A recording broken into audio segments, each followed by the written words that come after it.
Assalamualaikum warahmatullahi wabarakatuh. Kembali lagi dengan saya The Fool di channel The Fool and His Mind.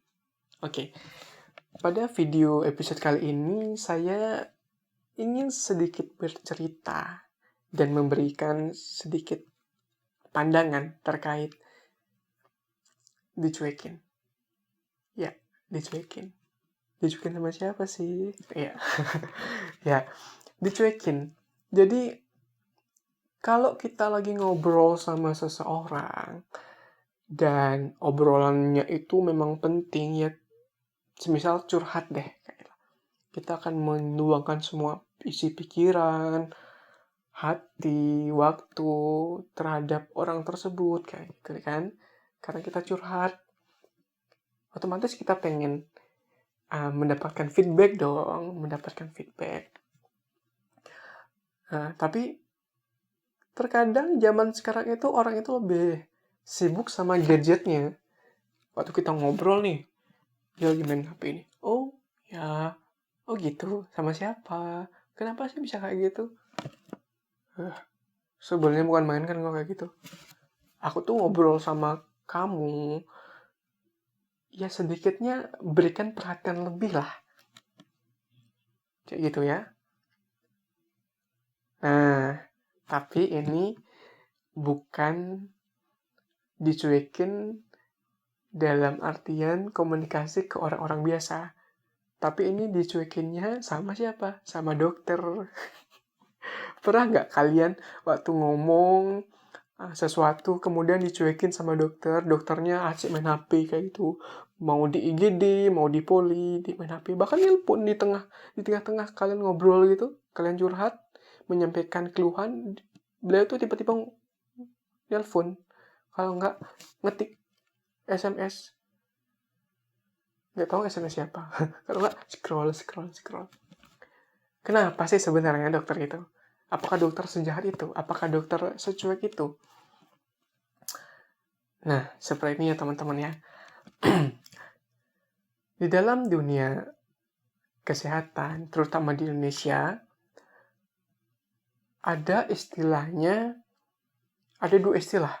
Yang satu advice, yang satu konsultasi. Ya, konsultasi. Jadi, khusus advice. Seseorang dokter yang memiliki kompetensi yang menghadapi penyakit di luar kompetensinya, dia itu dalam bertindak hanya melakukan tindakan-tindakan dasar. Misalnya seperti apa? Misalnya dokter umum yang jaga IGD. Dokter umum yang jaga IGD itu sering mendapatkan penyakit-penyakit seperti stroke misalnya ya. Ketika seseorang mengalami stroke, gejalanya itu berupa lumpuh sebelah, kemudian mukanya perot, nah itu gejala stroke. Kemudian dokter dari gejala-gejala tersebut dan riwayat hidupnya nanti menentukan, oh ini gejala stroke.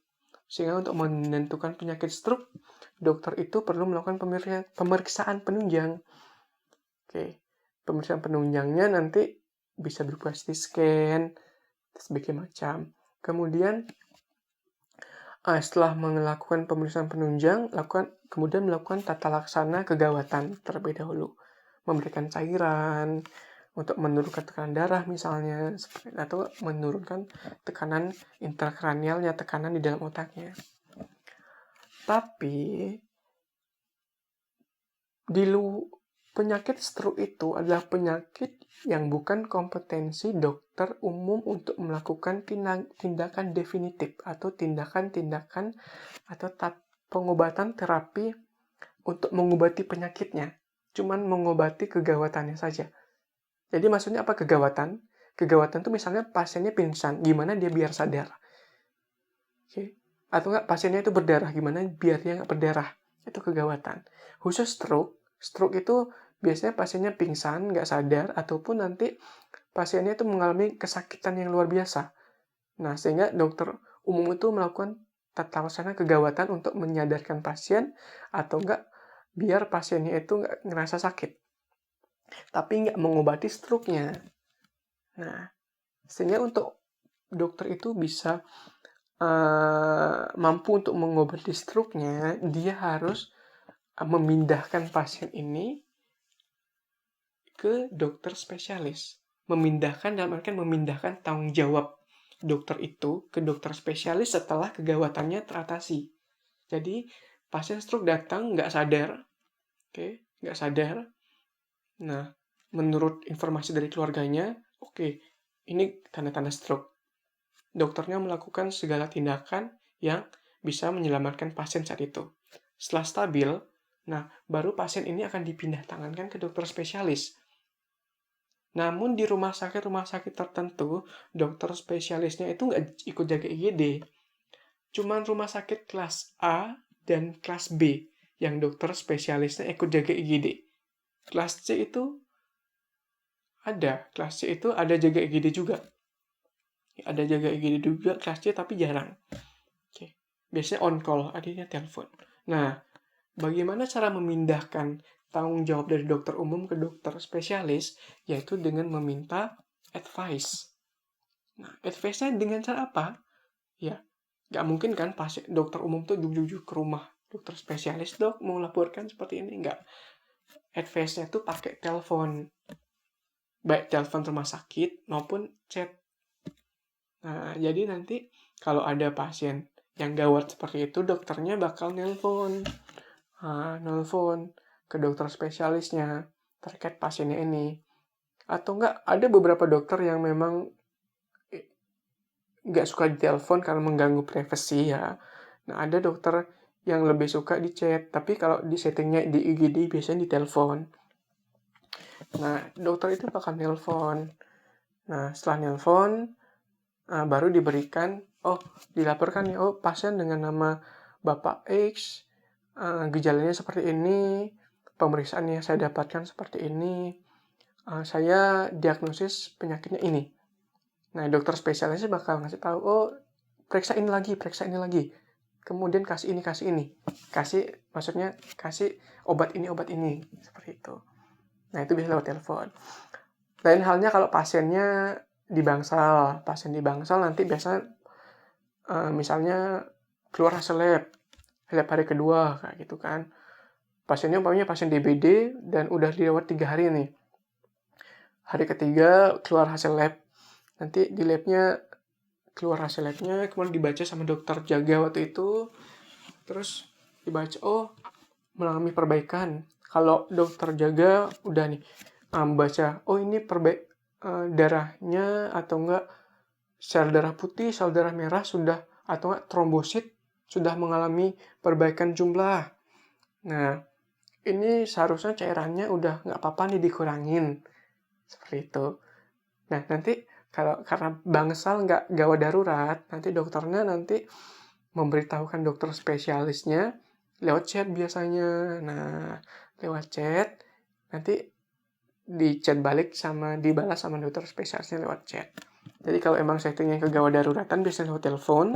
Kalau nggak ke gawat daruratan boleh pakai telepon, tapi seringnya pakai chat karena nggak begitu mendesak. Nah, ada kala ketika dokter spesialis itu lagi jaga poli. Tiba-tiba dapat telepon. Atau nggak tiba-tiba dia ngetik. Atau scroll. Kenapa sih? Apatis banget dokternya. Bukan apatis, yaitu ada dokter lain yang lagi konsultasi atau minta advice.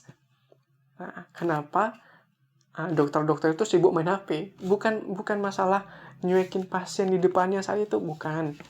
Ya, bukan. Karena apa? Ya karena itu. Karena ada pasien lainnya yang perlu ditangani di saat itu juga, dan itu gawat. Makanya dokter itu main HP. Nah, main HP-nya bukan main ular-ular ya, bukan main apa? Worms itu ya, atau nggak main game online PUBG kayak misalnya, enggak. Ya mungkin dokter ada main PUBG tapi nggak di rumah sakit juga waktu praktek. Nah, seperti itu ya. Jadi dokter itu main HP, ngetik-ngetik, nyekrol-nyekrol, nelpon di depan kalian yang lagi curhat dalam-dalamnya kepotong gara-gara main HP. Kalau nggak mereka mendengarkan kalian sambil main HP, ya mohon maklumi, karena itu lagi menangani pasien lainnya. Kenapa saya bilang mohon maklumi? Sebenarnya nggak etis juga. Sesibuk apapun ketika ada pasien di depan, pasiennya harus dilayani dengan sepenuh raga. Nah, karena itulah dasar-dasar diagnosis. Ketika seorang pasien ngomong dan dokternya itu nggak mendengarkan dengan seksama, diagnosisnya bisa kabur. Karena untuk mendiagnosis sebuah penyakit, 80-90% itu lewat anamnesis atau wawancara kepada pasien. Nah, kenapa saya bilang maklumi? Karena di Indonesia, tenaga dokter, terutama dokter spesialis itu sangatlah minim. Satu rumah sakit mungkin punya 1 atau 2 spesialis, ya, dengan beban yang sangat tinggi. Kenapa saya bilang sangat tinggi? Jadi dokter spesialis, sebut saja dokter yang paling sibuk itu dokter-dokter yang punya tindakan operasi, misalnya dokter bedah, dokter kandungan, dokter THT, dokter anestesi, terus dokter apa mana ya? Dokter mata. Mereka tuh punya 3 beban di rumah sakit. Ketika di rumah sakit, yang pertama poli. Jadi jaga poli, kemudian pasien di bangsal, dan ketiga operasi. Nah, dan keempat, satu lagi pasien IGD. Jadi dokter itu dalam satu hari bisa memiliki 4, dokter bedah lah salah satu, punya 4 tanggung jawab. Menangani pasien di poli, menangani pasien di bangsal, menangani pasien operasi, menangani pasien IGD. Nah, dengan beban kerja seperti itu, dan juga dengan jumlah masyarakat Indonesia yang sudah melebihi kapasitas, terutama di Pulau Jawa, dan juga dengan rumitnya sistem rujukan yang ada dan sebagainya macam. Dan intinya, rendahnya jumlah dokter spesialis dan banyaknya masyarakat itu menyebabkan beban kerja yang ada itu tinggi. Nah, yang seharusnya satu orang dokter dalam sehari cuma menangani 20 pasien poli saja, atau enggak 10-20 pasien bangsal saja, atau enggak 3-4 operasi dalam sehari. Nah, itu tuh lebih gitu loh. Kapasitasnya lebih. Karena apa? Karena jumlah dokternya sedikit. Ya. Sehingga dokter itu harus multitasking. Nah, multitasking dengan gaji yang segitu-segitu saja, ya. Nah, seperti itu teman-teman. Ya. Nanti ketika memang teman-teman saat itu lagi curhat sama dokter, atau enggak menyampaikan keluh kesah sama dokter terkait penyakitnya, tiba-tiba dokter itu nelpon, kalau enggak main HP, itu bukan berarti dokter itu nyuekin teman-teman, bukan. Sama sekali enggak. Bahkan dokter itu harus fokus sebenarnya sama teman-teman supaya bisa tahu diagnosis pastinya, harus bisa menggali lebih dalam lagi dengan waktu yang limit. Jadi satu pasien tuh nggak boleh dari 10-15 menit sama dokter karena masih banyak pasien lainnya. Oke, sehingga diperlukan konsentrasi yang sangat tinggi untuk mendiagnosis. Nah, saya harus dimaklumi. Ya, harus dimaklumi dokter-dokter yang seperti itu. Mereka bukan menyuekin teman-teman, bukan. Mereka hanya melaksanakan kewajibannya yang over. Ya. Kewajibannya yang over dari standar yang sudah ditentukan untuk dia. Seperti itu. Nah, sehingga lain kali saya harapkan, si The Fool yang bodoh ini harapkan kepada teman-teman sabar, jangan terbawa emosi karena kesibukan dokter tersebut ya. Seperti itu. Nah, sekian saja sih video dari saya kali ini. Ya mudah-mudahan bagi teman-teman yang masih sering menghadapi hal tersebut seperti itu, sedikit bersabar karena seperti saya jelaskan tadi. Saya harap video kali ini berguna bagi teman-teman, terus bisa menambah wawasan seperti itu. Dan jikalau memang ada yang salah dari apa yang saya sampaikan, dan juga keliru dari apa yang saya sampaikan, baik terkait materi maupun pendapat, mohon komen di bawah. Ya, karena saya masih mahasiswa, saya perlu belajar banyak, ada banyak kekurangan yang saya punya, ada banyak ilmu yang saya belum pelajari, ataupun ilmu yang kurang paripurna saya pelajari, sehingga saya perlu masukan yang lebih banyak. Oke? Ya, terima kasih sudah stay tune di channel The Fool and His Mind. Semoga bermanfaat. Jangan lupa subscribe kalau mau subscribe. Kalau enggak, ya enggak masalah. Tapi saya minta subscribe-nya deh dari saya sendiri. Kemudian like ya. Like kalau mau like. Kalau enggak suka, ya usahakan jangan pencet dislike ya.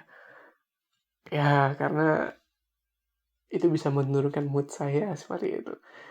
Buat video seperti ini. Oke, sekian dari saya. Semoga berguna bagi teman-teman dan saya sendiri. Jangan lupa like, subscribe, dan share, dan juga beri masukan kepada saya. Oke, sekian dari saya. Tonton video-video lainnya dan tonton video-video berikutnya. Jika ada pertanyaan, taruh di kolom komentar. Saya akan coba jawab di video-video berikutnya. Terima kasih. Wassalamualaikum warahmatullahi wabarakatuh.